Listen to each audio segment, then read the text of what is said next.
and welcome to Midnight Readings. Today we will be reading A Spooky Spectacular, written by Deadpan Snarker. Hope you all enjoy!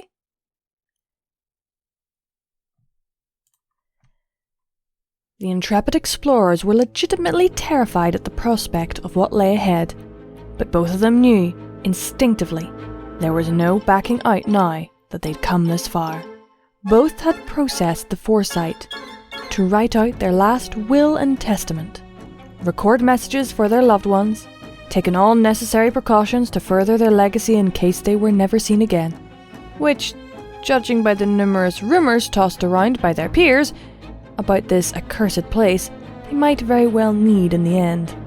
Their target? A drafty old mansion in the dead of night, virtually deserted, and no doubt bursting full of indescribable horrors. Basically, the kind of spooky local that could make you soil yourself where you stood. Yuck. So what could possibly possess such usually level-headed individuals to forsake all common sense and jump straight into this nest of vipers without even a bottle of snake repellent as leverage? One word: treasure.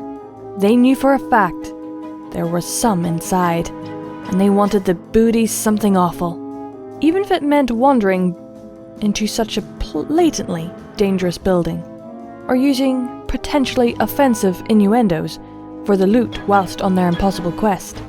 The thunder cracked ominously in the sky and the wind howled briskly through the treetops.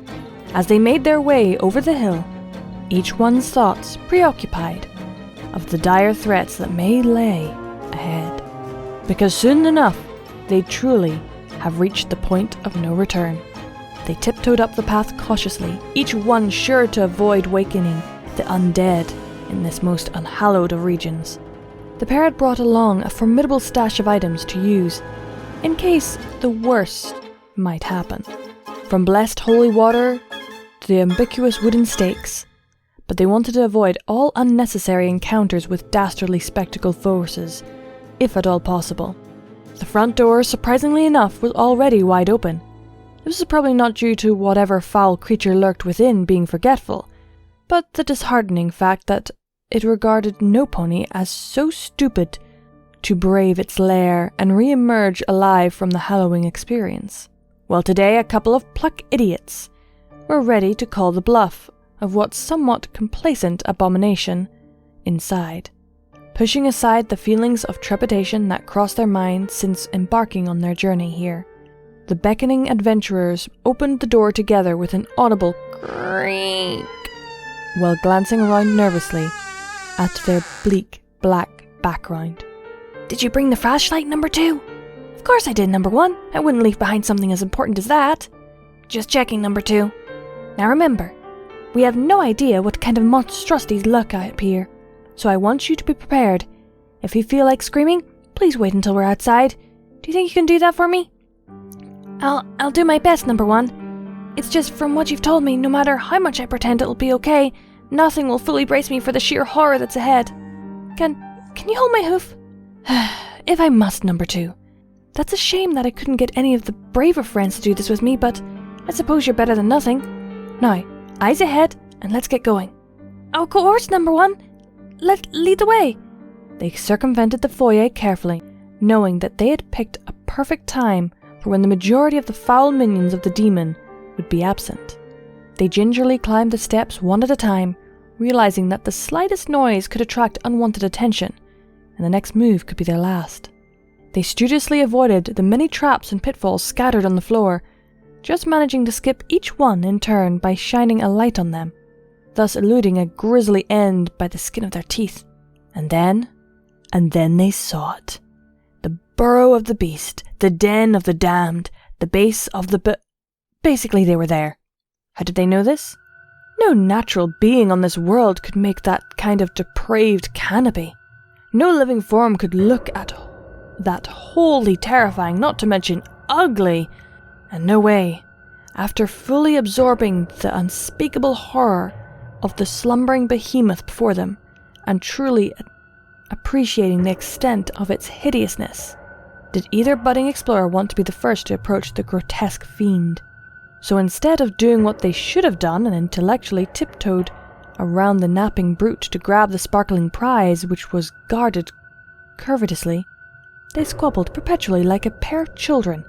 The feuding duo began to nudge each other, while simultaneously goading the other pony to see which one would be courageous or foolhardy enough to take the first delicate step forward into the very pits of Tartarus.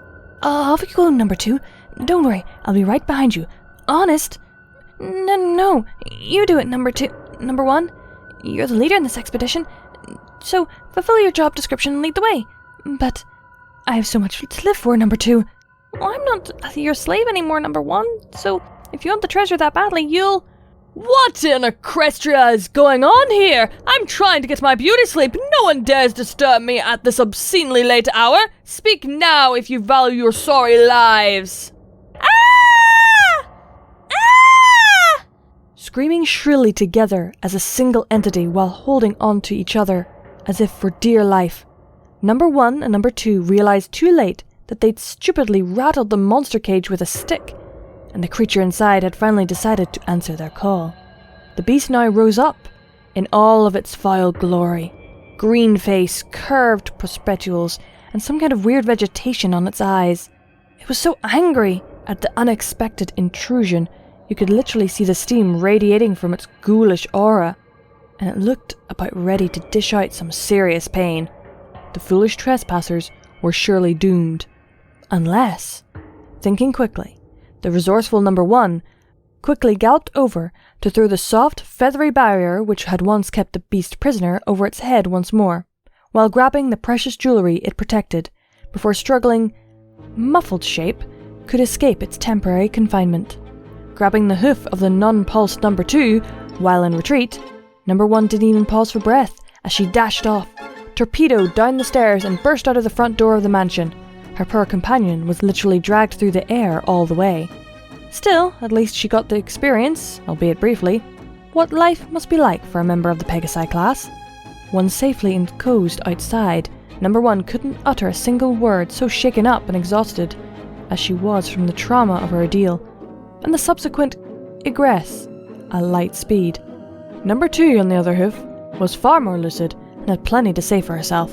Diamond, you know how much I enjoy playing make-believe with you, but only when I'm pretending to be scared. Anyway, can't you just have asked Spoiled for your tiara back? Don't be silly, Silver. You know what she's like. Once she's decided to punish me for giving a few bits to that charity collector, she was never going to change her mind. Besides, I know I can never withdraw from a challenge. Sometimes, Dee, I think that if Applebloom dared you to take a running jump off a cliff, you'd do it. That's another thing. When are you going to pick up all your toys off the floor in your house? If somebody slipped and fell over the balcony, they could get seriously hurt. Relax, Sylv. I'll do it tomorrow, I swear. Or maybe Randolph will. In any case, I have my crown that Daddy bought me back now, and I feel much more complete. Are you ready to go trick-or-treating? I don't know, Dee. After seeing Miss Rich in that state, I'm not sure my jangly nerves could cope with a lot more jolts tonight. Can we postpone till next year? Please tell me you're joking, Sylv. And miss out on all that delicious candy? No chance. Besides, we're only young ones. In a few years, we'll be too old for this kind of nonsense.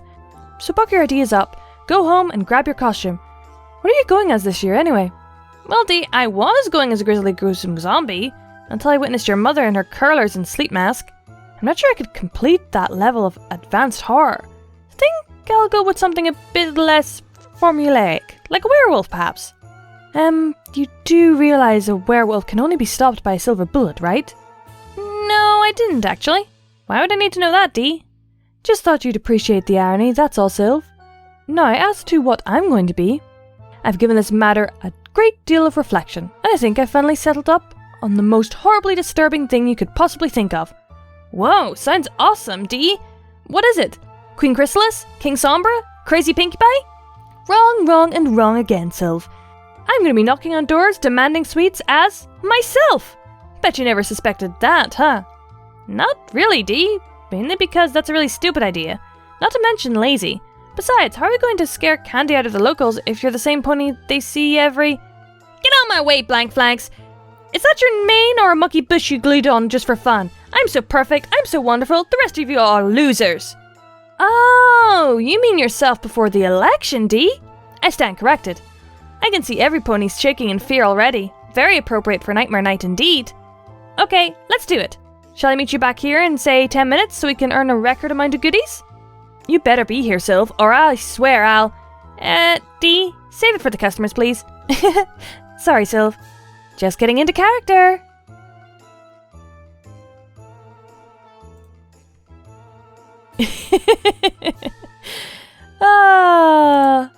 Just a nice little short one. And to be fair, I can't imagine that. That's just adorable. Not badly written, not bad, and I enjoyed it. And yes, I do think she could dress up as herself. As long as everyone realised that that's who she was being, like that could work really well. Like if people understood what she was going for rather than just randomly reverting back. But yeah, I like it. I like it.